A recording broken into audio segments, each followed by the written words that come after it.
Danes v Pomurskem dnevniku praznik občine Turnišče. Viseči most med najdaljšimi.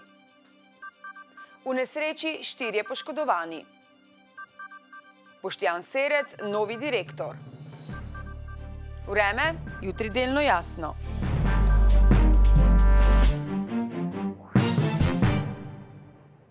Drage gledalke in gledalci, lepo pozdravljeni.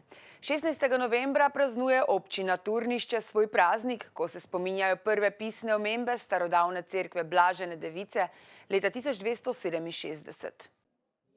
To je prvi občinski praznik za Boruta Horvata na mesto župana turniške občine. Pravi, da je minulo leto bilo polno izzivov. Imeli kar težav nekaj na začetku z samimi neplačnimi računi, ampak to smo nekako v prvem polletju uredili, se pravi smo prišli dejansko na tekoče.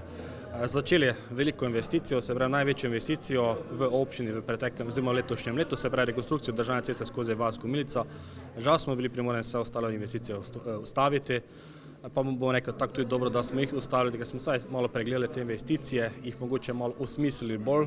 Ni pa cesta skozi vas Gomilica edina investicija, ki jo izvajajo v občini. Trenutno potekajo dela v Nedelici, se pravi na odvodnjavanju vasi. Moram vedeti, da je zelo pomembno, da vodo speljemo od hiš, da nam ne poplavlja zadev. Potem prodali smo tudi gospodarsko cono. Moram vedeti, da je to kar 3,4 hektarska parcela. Potem smo pa nekaj manjših investicij tudi po drugih krajih občine delali, se pravi v Turnišče smo nekaj vlagali, večnamenski center, potem v sam objekt Polenščeka, v samo staro stavbo Rodovite smo nekaj prenavljali, tako da smo vse posod nekaj malega. V Renkovci smo se potem lotili tudi obnove s pomočjo krajevne skupnosti, se pravi krajevne skupnosti so same nekatere projekte predlagale in oni so se odločili za obnovo stare Merliške Vežice.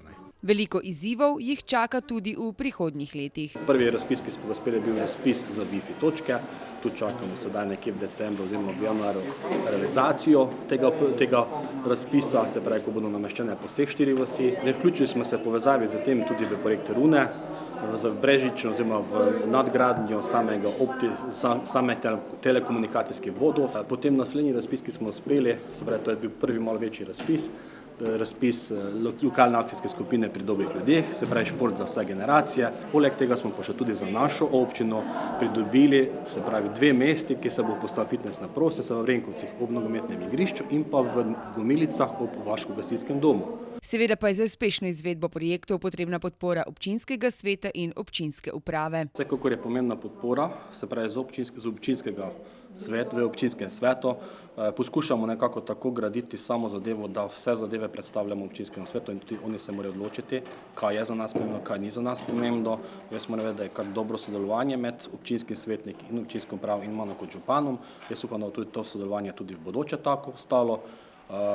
Smo odprti tudi za občane in občanke, da predlagajo določene stvari, ker oni najbolj vejo, kaj potrebuje naša občina oziroma kaj potrebuje posamezni kraj.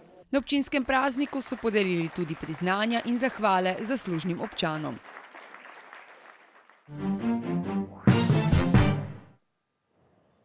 V mestni občini Celje so prepričani, da je v turizmu še veliko neizkoriščenih priložnosti, zato nameravajo izgraditi viseči most med Grajskim hribom pod Starim gradom in Miklavškim hribom. Bodoči celjski viseči most že buri duhove med mestnimi svetniki, a domačini so mu naklonjeni. Ta 2 hriba namerava mestna občina Celje povezati s 60 ton težko visečo konstrukcijo. Viseči most bi povezal Grajski hrib pod Starim gradom in Miklavški hrib. S svojimi 505 metri dolžine bi po doslej znanih podatkih sodil med najdaljše mostove tibetanskega sloga na svetu. Viseči most naj bi doživljajsko in vsebinsko povezal mestno jedro s Starim gradom. Magnet za turiste iz vsega sveta, odgovore ponudijo domačini. Mislim, da bi bilo kar zanimivo, no. Bi lahko privabljali turiste? Ja, sigurno. Jaz bi ziher šla. Meni se ne zdi v redu. Turiste? Jaz ne bi šel, mene strah. Ja, kaj pa je s tem? Naj daje na Instagram, pa na Facebook, pa nekaj se ne daje fotografije, mogoče pa je pa prši. Po ulicah Celja sicer kroži legenda, da je Stari grad na levem bregu Savinje in nasproti stoječi Miklavški hrib, kjer je cerkev svetega Miklavža, že v času celjskih knezov povezoval usnjeni most. Domačini so ideji večinoma naklonjeni. Vsaka stvar je dobrodošla. Super za Celje. Most, če bo do realizacije prišlo, bo v celoti jeklen. Pohodna površina bo zasnovana kot jeklena rešetka. Sidran bo pobočje hriba na obeh straneh. Tisti, ki so podobne mostove že izkusili, načrte pozdravljajo. Ker sem v Ameriki zadnjih 5 let, pa sem imel priložnost videti takšne zadeve tudi v Ameriki, v nacionalnih parkih predvsem, pa to menim, da je dejansko dobra ideja. Ureditev dostopnih poti bo stala okoli 1 milijon, gradnja mostu pa okoli 2,3 milijona evrov. Občina verjame, da bi most lahko začeli graditi že leta 2022. Nekaj minut čez 8 uro v soboto zjutraj je prišlo do hude prometne nesreče na pomurski avtocesti v smeri Lendava-Murska Sobota. Do prometne nesreče je prišlo na pomurski avtocesti med izvozom Turnišče in Gančani. V nesreči je bil udeležen osebni avtomobil, v katerem je bilo 5 oseb, vsi državljani Romunije. Zaradi neprilagojene hitrosti je voznik osebnega avtomobila izgubil oblast nad vozilom in zapeljal z vozišča avtoceste. Pri tem se je vozilo večkrat prevrnilo in obstalo ob ograji avtoceste. V nesreči sta bila 2 sopotnika huje telesno poškodovana, 2 pa lažje. Nastalo je za okrog 12 000 evrov materialne škode. Zoper voznika osebnega avtomobila bo podana kazenska ovadba zaradi suma storitve kaznivega dejanja povzročitve prometne nesreče iz malomarnosti. Družba Hotel Diana, ki jo je na začetku letošnjega leta prevzela Jasna Klepec, ima v manj kot leto dni že novega direktorja. O družbi Hotel Diana se je v zadnjem času govorilo predvsem v povezavi s težavami pri poslovanju. Spomnimo, da zdaj že nekdanja direktorica Jasna Klepec ni našla skupnega jezika s Heto, ki želi s prodajo za objekt iztržiti 1,8 milijona evra in zavrača njene ponudbe za odkup. Družba je imela samo v mesecu septembru vpisanih 5 rezervacij sredstev na bančnih računih. Zdaj pa je v javnosti odjeknila novica, da ima Hotel Diana novega direktorja. Kot je razvidno iz javno dostopnih podatkov, je direktorski stolček družbe Hotel Diana zasedel Boštjan Serec. Jasna Klepec, dosedanja direktorica, pa je po novem prokuristka družbe. Serec je predtem deloval že v Marofu in Termah 3000. Klub mladih Turnišče je minulo soboto v telovadnici osnovne šole Turnišče pripravil prvi dvoranski roundnet turnir, ki so ga poimenovali Indoor Varaš Roundnet Tournament. V telovadnici osnovne šole Turnišče je v soboto tekmovalo kar 22 ekip iz Slovenije in Avstrije, najštevilčnejša je bila zasedba iz Gradca. Turnir, ki ga je ob klubu mladih Turnišče organiziral še športni klub Roundnet Pomurje iz Beltincev, se je pričel že dopoldne z zbiranjem udeležencev in žrebom.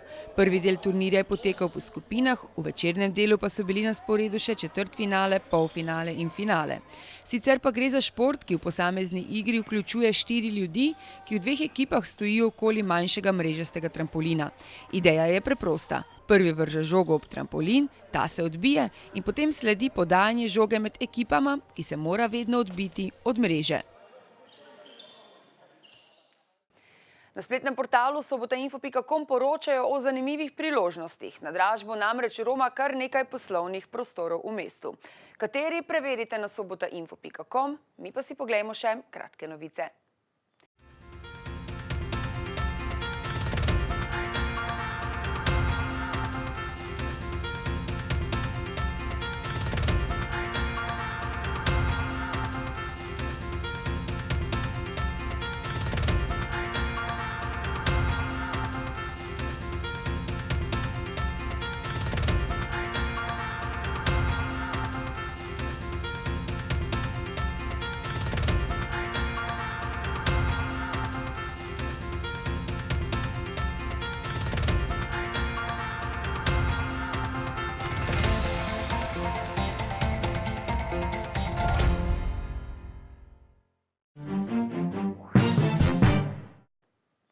Jutri bo v zahodni Sloveniji občasno deževalo, drugod bo suho, nekaj sonca bo predvsem na severovzhodu.